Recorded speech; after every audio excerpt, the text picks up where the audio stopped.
কূটনীতি একটা অদ্ভুত লাড্ডু। খুব সাবধানে খেতে হয় আর খুব সাবধানে খাওয়াতে হয়। এই কূটনীতি এমন একটা বিষম বিষয় যে ওপর থেকে যা দেখা যায়, বাইরে থেকে যা শোনা যায় বোঝা যায়, ভিতরে কিন্তু সম্পূর্ণ অন্য কিছু চলে। অবাস্তব কিছু, অকল্পনীয় কিছু চলে।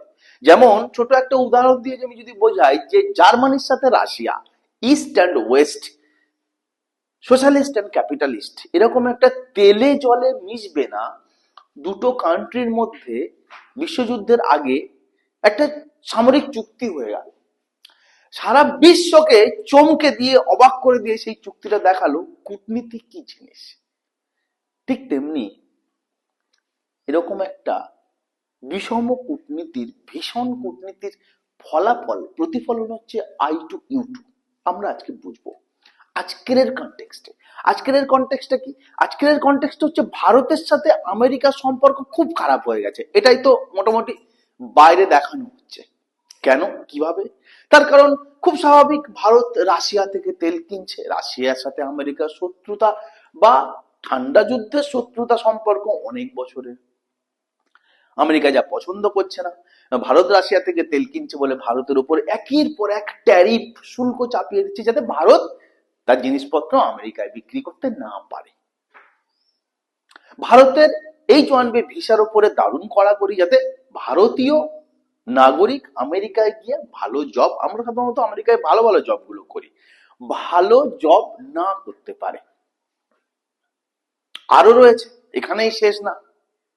কড়াকড়ির নতুন নতুন দিগন্ত আমেরিকা তৈরি করে। ভারতের শত্রু রাষ্ট্র পাকিস্তানের সাথে তার একেবারে গলাগলি বন্ধুত্ব হচ্ছে। একে পিঠ চাপড়ে দিচ্ছে, ও ওকে পিঠ চাপড়ে দিচ্ছে। এই অবস্থায় ভারত আমেরিকার সম্পর্ক আপাত দৃষ্টিতে খুবই নিচে নেমে গেছে। অথচ মজার বিষয় হচ্ছে যে ডক্টর এস জয়শঙ্কর স্যার, আমাদের বিদেশ মন্ত্রী, তিনি এই সপ্তাহেই যাচ্ছেন আমেরিকায় কিছু অন্যরকম কথাবার্তা বলতে। যে অন্যরকম কথাবার্তা বাইরে থেকে দেখা যায় না, তার বিষয় আগে থেকে বোঝা যায় না, ভিতরে ভিতরে খেলা করে, ভিতরে ভিতরে ফুটে ওঠে। যেমন I2U2, অর্থাৎ ইন্ডিয়া, ইসরায়েল,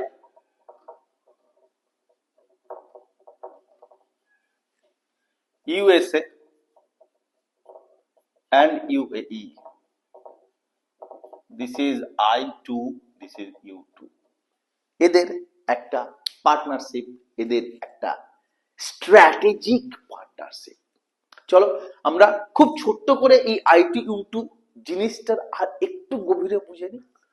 দেখো, I2U2 কে বেসিক্যালি বলা হয় ওয়েস্ট এশিয়ান কোয়াড বা মিডল ইস্টের কোয়াড। কোয়াড কি আশা করি তোমরা খুব ভালো করে জানো। ছোট করে এর একটু ডিটেল ব্যাখ্যা করে নিই, কেননা কূটনীতি গভীরে যায়, আর গভীরে না গেলে উপর থেকে এগুলো বোঝা যাবে না, দেখা যাবে না। 2021 সালে Abraham accord. Now what is Abraham accord? Abraham ওয়ার্ডটা কিন্তু, এর লিনিয়েজটা কিন্তু একটা রিলিজিয়াস লিনিয়েজ। এটা কি? এটা থেকে কি কি ধর্ম তৈরি হয়েছে, ধর্মের সাথে এর সম্পর্ক কি, এগুলো ডিটেল বুঝতে গেলে ইসরায়েল প্যালেস্তাইনের কনফ্লিক্টের উপরে CSDG-র একটা ভিডিও আছে, তোমরা দেখে নিও। ওকে, ডিটেল রয়েছে যে what is Abrahamic religion. Anyway, Abrahamic অ্যাকর্ডের উপর ভিত্তি করে 2021 সালে I2U2 তৈরি হয়েছে। এটা একটা স্ট্র্যাটেজিক পার্টনারশিপ। ফার্স্ট সামিট কবে হয়েছে? জুলাই 2022, একটা ভার্চুয়াল মিটিং এর মধ্যে দিয়ে ফার্স্ট সামিট কন্ডাক্টেড হয়েছে। এর ফোকাস এরিয়া কি, মেনলি কিসের ওপর কাজ করবে এটা, বা কি কি লক্ষ্য নিয়ে এগোবে? 7টা ফোকাস এরিয়া আছে, like water, energy, transport, space, health, food security and technology. Okay, mainly 7টা জিনিসের ওপরে ওই 4টে দেশ, ওই অঞ্চলগুলোতে কাজ করবে।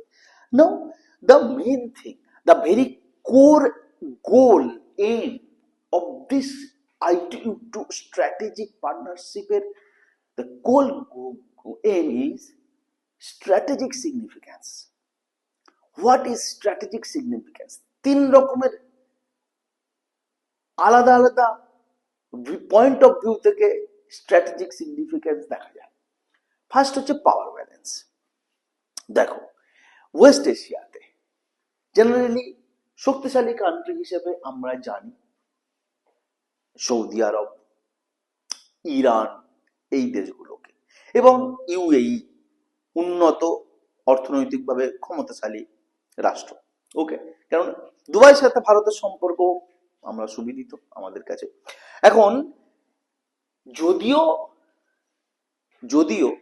ইরাক ইত্যাদি দেশগুলোতে বা ইরানের সাথে আমেরিকার থ্রেট সবসময় কাজ করে, কিন্তু সৌদি আরব আমেরিকার বন্ধু, বরাবরের বড় পার্টনার। স্টিল সৌদি আরবের সাথে ইসলামিক ওয়ার্ল্ডের একটা ওতপ্রোত সম্পর্ক রয়েছে, এবং সৌদি আরব ইসরায়েলের বিরুদ্ধে লড়াই করা যে ক্ষমতা, অর্থাৎ তুরস্ক এবং পাকিস্তান, তার সাথে সৌদি আরবের কিছু স্ট্র্যাটেজিক টাই আপ, কিছু মিলিটারি টাই আপ কন্টিনিউয়াসলি তৈরি হয়ে গেছে। এটা আমেরিকার কাছে খুব দুশ্চিন্তার কারণ। তো যাতে সৌদি আরব একমাত্র এবং এককভাবে ক্ষমতাশালী একটা কেন্দ্রবিন্দুতে না পরিণত হয় ওই রিজিয়নে, ক্ষমতার ব্যালেন্সকে শিফট করা হচ্ছে, দেয়া হচ্ছে ইউএইর কাছে, যাতে সমতা থাকে। Next, second point of view কি? ইসরায়েলের সাথে মিডল ইস্টের রিলেশনশিপ বাড়ানো, ইসরায়েলের মিডল ইস্টে এনগেজ করা। And third point of view কি? থার্ড পয়েন্ট অফ ভিউ হচ্ছে যে চায়নাকে ওয়েস্ট এশিয়াতে কাউন্টার করা। এতে অবভিয়াসলি ইন্ডিয়ান ইন্টারেস্ট থাকবে। ওয়েস্ট এশিয়াতে চায়নার যা প্রভাব, চায়নার যা ব্যবসা, চায়নার যা ইনফ্লুয়েন্স, সেইটাকে কাউন্টার করবার জন্যে ইন্ডিয়াকে এখানে এনগেজ হতে হবে through this I2U2। So this is all about today's class. I2U2 এক্সামের জন্য কিন্তু যে কোনো দিক থেকে প্রিলিতে মেনে ওটা এমন একটা ছোট কনসাইজ আন্ডারগ্রাউন্ড টপিক যে কোনো পরীক্ষায় কিন্তু প্রিলিতে, মেন্সে, এমনকি ইন্টারভিউতে চলে আসতে পারে। প্রিপারেশন রেখো। CSDG is always with you. কোন টপিকের উপর তোমাদের ক্লাস লাগবে জানিও, আমরা তোমাদের ক্লাস করে দেবো, এবং তাদেরকে চ্যানেলটা দিও যারা অনেক দূরে থাকে, যারা অনেক ক্ষমতাবান, অর্থশীল নয়, অথচ স্বপ্ন দেখে, শপথ রাখে সিভিল সার্ভেন্ট হওয়ার, তাদের কাছে পৌঁছে দিও চ্যানেলটাকে। Thank you.